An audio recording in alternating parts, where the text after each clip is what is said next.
Welcome po ulit sa Grade 4 Matatag Curriculum, Episode 2, Kinds of Angles.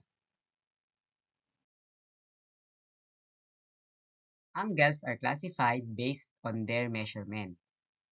Ang angles po ay naika-classify base sa sukat nila o sa degrees nila. So, meron po tayong tatlong kinds ng angles. Una, acute angle. Number 2, right angle. Number 3, obtuse angle. So, isa-isahin natin yung mga yan. Una, acute angle. Measures between 0 and 90 degrees. So, ito po yung mga angle na 0 hanggang 90 or less than 90 degrees ang sukat. Lagpas 0 pero hindi lalagpas sa 90. Examples natin, angle RDS.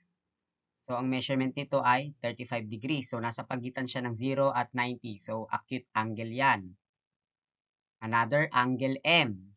Ang measurement naman ay 72 degrees. Again, nasa pagitan ng 0 at 90. So, acute angle ulit yan. Note lang po, yung pong ginamit kong measurement ay hindi po exact yan ha. Estimation lang po yan. Kasi baka pag sinukat natin, hindi naman pala 35 degrees, hindi naman pala 72 degrees. Again po, for example purposes lang po at estimation lamang po ang mga sukat.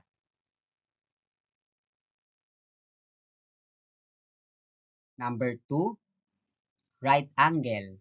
Right angle measures exactly 90 degrees. It also forms a letter L.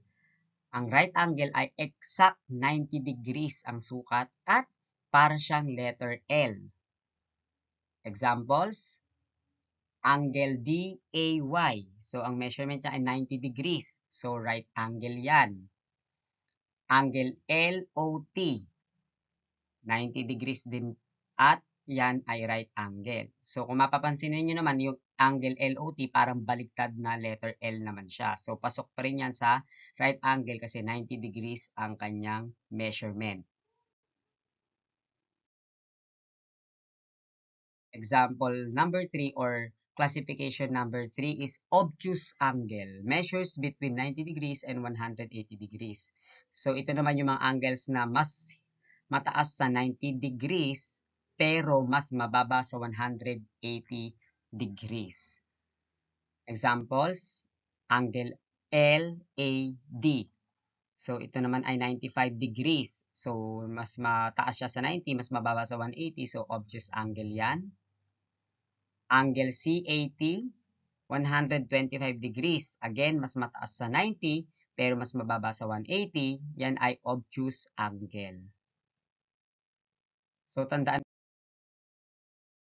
po ang ating math vocabulary ngayon. Una, acute angle.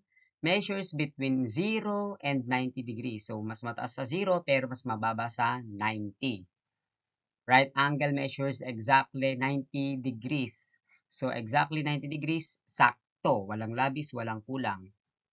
And number 3, obtuse angle measures between 90 degrees and 180 degrees. So, nasa pagitan naman siya ng 90 at 180 degrees. So, yun lamang po. Sana po ay may natutunan kayo. Thank you and God bless.